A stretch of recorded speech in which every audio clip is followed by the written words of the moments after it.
on Twitter that you had tweeted about follow me on Twitter? Yeah, absolutely, man.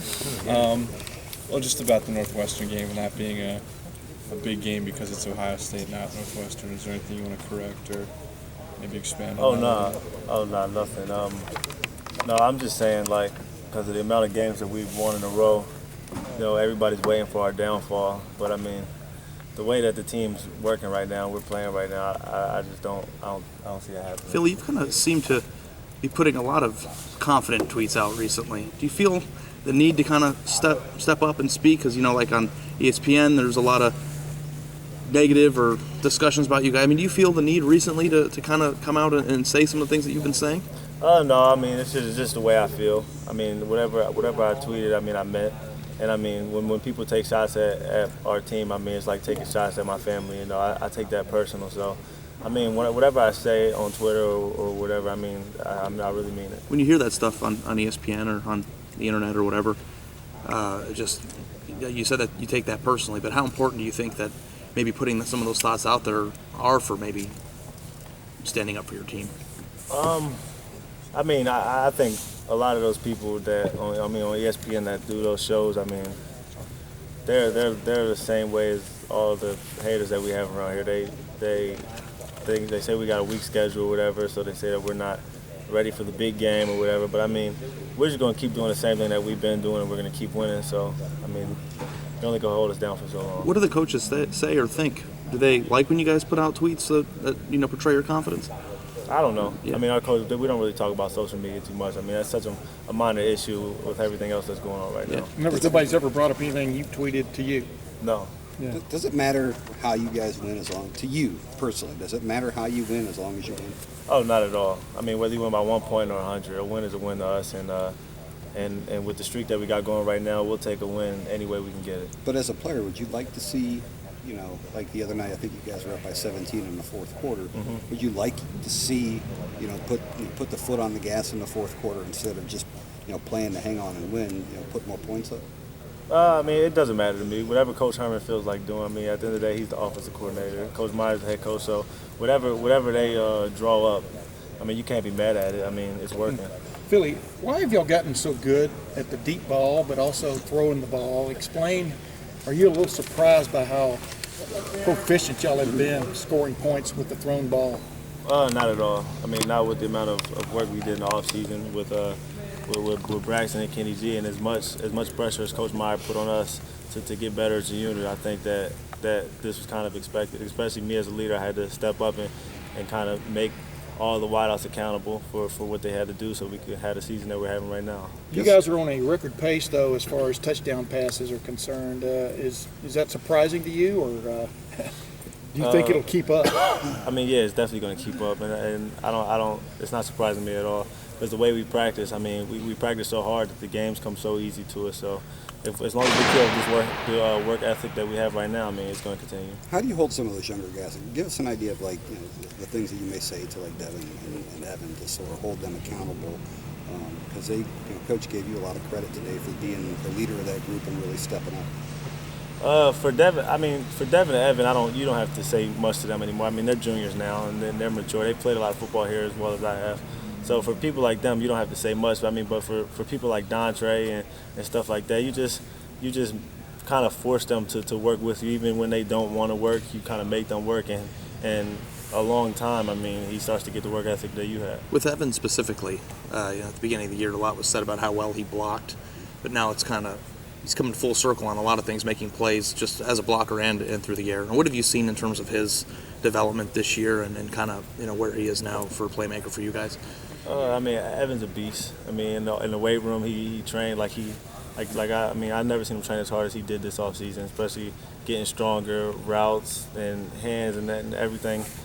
But I mean, on the field, I mean, it's really paying off for me. I'm happy to see him succeed like he is, especially because he does a lot of the dirty work for us. So for him to go out there and catch as many touchdowns as anybody else, I'm happy for him. I feel like before the game, there's a lot of chatter. Should it be Kenny? Should it be Braxton?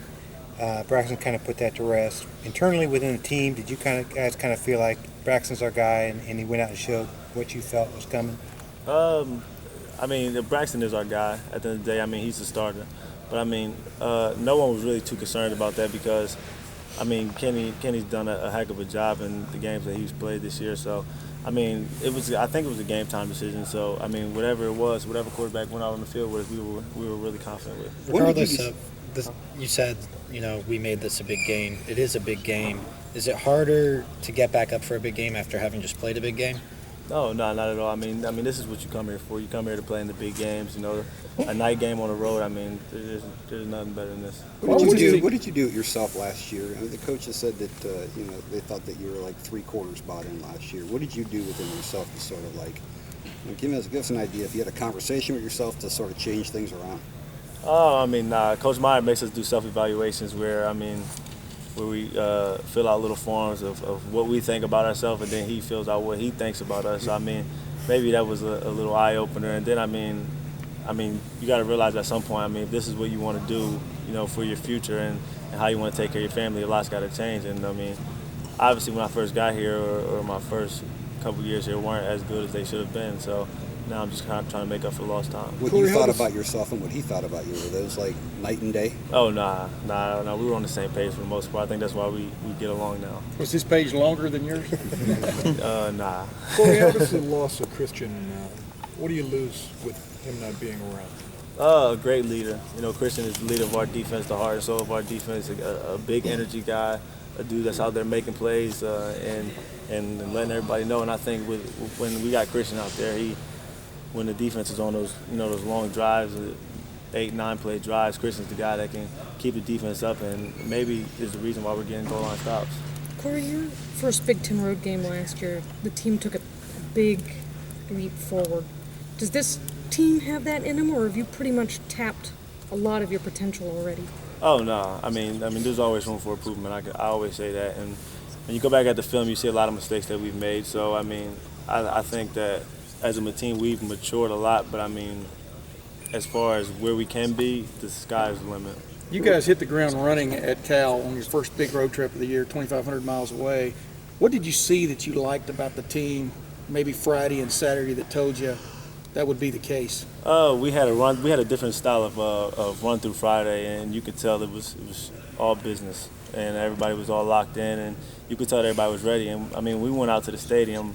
Buckeye Nation represented like no other, so it kind of felt like a home game. A couple more questions. Do you feel like Dontre Wilson is a step or two away from a big play? Just what do you see in him? Obviously, you're talking with him a lot, I would think, mentoring him or whatever, but what do you see coming from him? Playmaker. Dontre's going to be a ridiculous player here at Ohio State, and obviously he has a lot of stuff to clean up, and that's why he doesn't play as much as he should, but I feel like as he matures, he can potentially be one of the best players to ever play here. What do you guys make of the punter with the funny accent here? Do you guys talk to him much? Have you talked, sat down to learn anything about him? No one really makes fun of him, but clearly the way he talks is funny. So sometimes Coach Meyer will joke around with him a little bit, but he's well respected on his team, especially by the way he punts the ball. Northwestern already has 10 interceptions in the 4 games they've played this year. Does that mean anything to you? Do you have to do anything different when you go up against a team that can theft the ball like that? No. We're going to come out this week and we're going to prepare like we have any other week, and we're going to, whatever the game plan is, we're just going to try to execute it to the best we can. Thanks, man. Thank you.